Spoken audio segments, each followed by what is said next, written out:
This is a copy of what the first Bible printed in English in America looked like. This Bible was printed by the U.S. Congress in 1782. In the records, it says that this Bible was, quote, a neat edition of the Holy Scriptures for the use of our schools, end quote. So the first Bible printed in America in English was printed by Congress for the use of our schools. It's worse than that. In the front of the cover, it says that Congress resolved the United States and Congress assembled recommend this edition of the Bible to the inhabitants of the United States. So the first Bible printed in English in America was done by the guys who signed the documents, endorsed by Congress, and done for the use of schools. And we're going to be told that they don't want any kind of religion and education. They don't want voluntary prayer. No, it doesn't make sense. This document by itself is fairly significant. But in 1830, Congress commissioned these four paintings over here to recapture what the official record said was the Christian history of the United States. So in these four paintings you have really a span of several hundred years. If I take you through them chronologically, the first is back there, Columbus, landing in the Western world in 1492. They got out, they knelt down, they had a prayer service. You see the cross they have. They named the land where they had landed San Salvador, meaning Holy Savior, which tells you something of the thinking that was going on then. You come back over my shoulder here. This is the baptism of Pocahontas in Jamestown, and this was in 1613. Over here, the fourth painting is 1620. This is the embarkation of the Pilgrims coming to America. You see them gathered around the Bible there. You see the prayer meeting they're having. Now, if you just take those four paintings right there, those four paintings in this great secular hall of government, those four paintings represent two prayer meetings, a Bible study, and a baptism, which is not bad for a secular building. As a matter of fact, you're standing in what in 1857 was the largest church in the United States. It's the U.S. Capitol. Back on December the 4th of 1800, members of Congress, members of the Senate, Thomas Jefferson was over the Senate, you had John Trumbull over the House. They decided that on Sundays we would turn the Capitol building into a church building. And starting on Sunday, we started having services in the Capitol. Now, 6 weeks after that, Thomas Jefferson became President of the United States.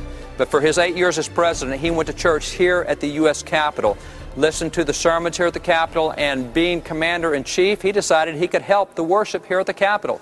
He ordered the Marine Corps band to come play the worship services at the Capitol. Now, that'd be kind of cool having the Marine Corps band as your worship band, you know, in church.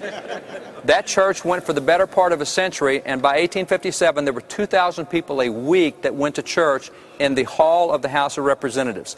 In addition to that, there were four other churches that met at the Capitol. First Congregational was their church home, as was First Presbyterian, as was Capitol Hill Presbyterian. Churches met here. There was nothing secular or seen to be secular about this building until the last 30, 40, 50 years. I'm revived. I feel different. I feel that I'll go home and know how to pray. Last night we walked around the Capitol. I spent more time crying and weeping listening to Brother David as he spoke about our government and the documents that he held up. And I said, Lord, I says, how can I be used? The David Barton tour of the Capitol, that was awesome. It was enlightening. It was awesome. There was so much that I didn't know. It opened up our eyes where the media will only give you one side, but we got to see what America was built on. And even though we knew it, we got to see in depth. And just the information that he gave us, it blew my mind. Though I've lived in the general area for over 20 years now, I'd never been inside the Capitol before. I'm within 2.5 hours of the Capitol.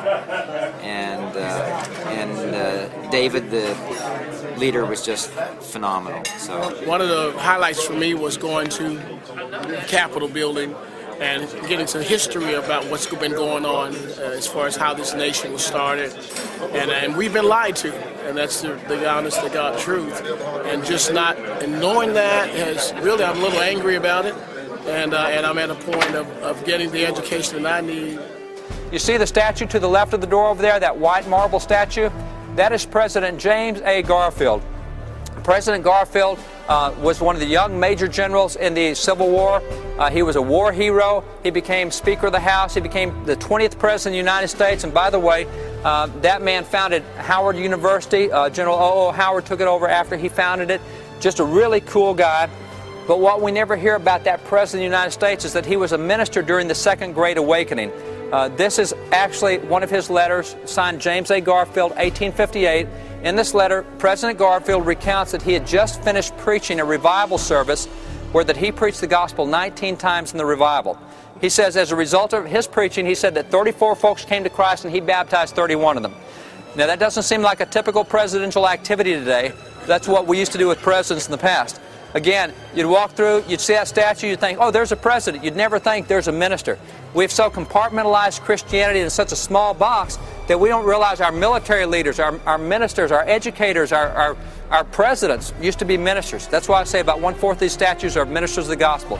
The church has been silent. It's been a real eye-opener to see, the forefathers of our faith in this country, how they engaged the culture. They had a positive impact on the culture, and really we're all the beneficiaries of that generations later. Now, if you come back to these guys right here, these 56 guys right here are the ones that create all the problem with religious expression in public today. You see, every time we go into a public setting on a court case, and what's happened is we've all been trained to recognize the two least religious founding fathers. We can all find Jefferson and Franklin, and everybody else was just like them. Really? I mean, most people have no clue that Jefferson started church in the U.S. Capitol, that it went for a century. Most people have no clue that Thomas Jefferson in 1803 negotiated a treaty with the Kaskaskia Indians in which Jefferson put federal funds to pay for missionaries to go evangelize the Indians and gave federal funds so that after they were converted, we build them churches in which to worship. And that's our least religious founding father, okay, which tells you something about the others. Out of the 56 guys who signed the Declaration, you have 29 who held seminary or Bible school degrees. My first visit to FRC was that of going through the Capitol tour with David Barton. And that changed my life, because in that tour, we learned and found out things about this nation and the founding of this nation that are wholly and strictly Christian from the Bible. And you need to know that. You need to hear about that. So I encourage you, make FRC a destination. The Family Research Council has given us pastors a voice that goes way beyond our pulpits.